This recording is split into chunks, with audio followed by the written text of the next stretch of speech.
सरकार में हम थे, कौन बोलता है कि नहीं थे। कैबिनेट में नीतीश कुमार की पार्टी का मात्र 12 मंत्री थे, हम 16 थे, 2 डिप्टी सीएम थे। क्लियर कट स्टैंड था कि हमने मुख्यमंत्री जी के आग्रह को माना बिहार में।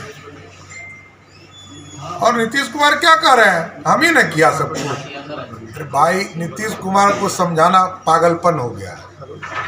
नीतीश कुमार ही सब कुछ किए हैं, याद है ना, गृह मंत्री थे देश के। कौन थे? बिहार के मुख्यमंत्री कहते हैं कि हम गृह मंत्री थे देश में। हमको याद नहीं है कि कभी जीवन में गृह मंत्री रहे। हमको याद नहीं है कि बिहार शरीफ का नाम नीतीश कुमार ने रखा हो। हमको लगता है वो पैदा भी नहीं लिए होंगे तब बिहार शरीफ का नाम रखा। नालंदा जा रहे हैं, मोदी जी कह रहे हैं कि सभी जगह शांति बहाल है, कोई भी जाके देख सकता है। ये लोग जाकर बात तो सही है, 144 भी लगा हुआ है। कल आप चलिए मेरे साथ, उनकी सरकार कहेगी कि 144 लगा है, और यहाँ पटना में बैठे मीडिया में सरकार के प्रवक्ता कहेंगे कि 144 लगा ही नहीं है। तो कौन झूठ बोल रहा है ये तो बताओ। नीतीश कुमार झूठ बोलते हैं कि उनके पार्टी के नेता झूठ बोलते हैं कि सरकार का पदाधिकारी झूठ बोलता है। कानून का राज है तो सबको जाने दो। यहाँ तो बाबा आ रहे हैं, उसको भी रोकने के लिए लोग बैठे हैं। अरे बाबा अपना प्रवचन करेंगे, इतना ही दम है तो पुण्या किशनगंज में किसी का तकरीर रोक के दिखाओ। ये दम नहीं है नीतीश कुमार जी। सिर्फ तुष्टीकरण। हम लोगों ने साफ तौर पर कहा है कि ना मुगलों की चर्चा होगी बिहार में, ना अंग्रेजों की चर्चा होगी, लेकिन सिर्फ और सिर्फ वीर सपूतों की चर्चा। जानबूझकर ये सारे नाटक करवाए। नीतीश कुमार जी नहीं चाहते हैं कि बिहार में जातीय जनगणना हो। नीतीश कुमार की सरकार ने पक्ष सही से नहीं रखा, इसलिए हाईकोर्ट ने रोक लगाया। ये नीतीश कुमार जी की दोष है, जिसके चलते आज पटना उच्च न्यायालय को रोक लगाना पड़ा। लेकिन आज नीतीश कुमार ने तो उल्टा आप लोग पर आरोप लगाया कि देखिए कुछ लोग कैसे भड़का के लोगों को कोर्ट भेज रहे हैं, आखिर क्यों रोक लगवा रहे हैं। उनको पता था क्या? वो बोल रहे हैं कि उनको पता था। उन्होंने कहा कि आखिर कोर्ट में क्यों पक्का है, तब तो पक्का है कि नीतीश कुमार जी जानबूझकर इस तरह का पक्ष रखवाए हैं, जिसके माध्यम से न्यायालय को इस तरह का रोक लगाना, कहीं ना कहीं लूप हॉल छोड़ा है।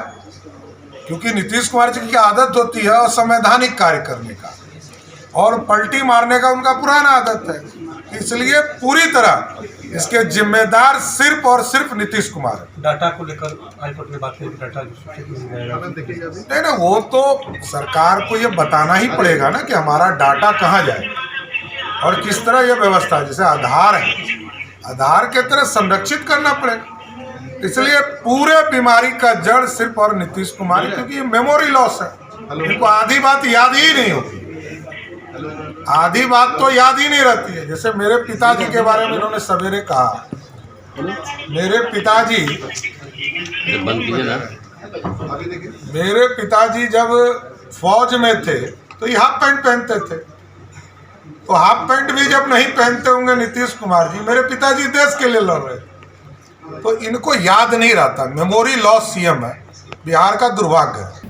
इतना दिन से जो चीज़ें हो रही थी, फाइनली हाईकोर्ट के आदेश पर आप उस पर रोक लगाना हमारे महागठबंधन की सरकार को अनिवार्य हो गया। जो जातीय जनगणना जो राज्य सरकार करवा रही थी उस पर तुरंत कार्रवाई कर दी गई है और उस पर रोक लगा दी गई है।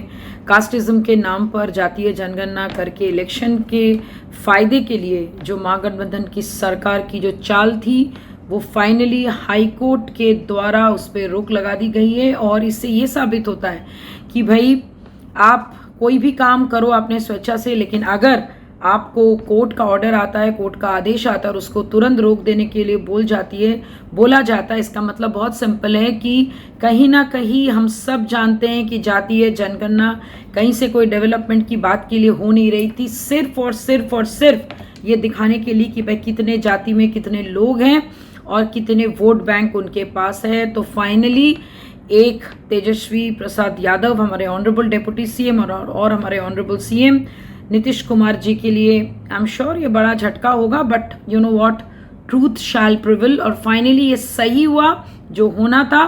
और अब और आपके पास बचा ही क्या है? पहले अपने जाति के नाम पे लोगों को लड़ाया और बिहार के नाम पे, जब बिहारियों के नाम पे हमारे राज्य के बाहर जब उनको गाली पड़ती है तब आप लोग कार्रवाई करते हैं, जबकि वो भी निंदनीय है बिहारियों के ऊपर कमेंट करना। लेकिन आपने ऐसी हालत बिहारियों की बना दी कि उनको जाके अपने घर परिवार छोड़ के बाहर में जाके नौकरी करना पड़ता है, और एक तरफ जो बिहारी यहाँ पे रहते हैं उनके साथ, उन लोगों के साथ आप जातीय जनगणना कराते हो। तो ये दोहरा चरित्र लेके बहुत लंबे समय तक आप लोग टिक नहीं पाओगे और उसकी आगाज और शुरुआत हो चुकी है।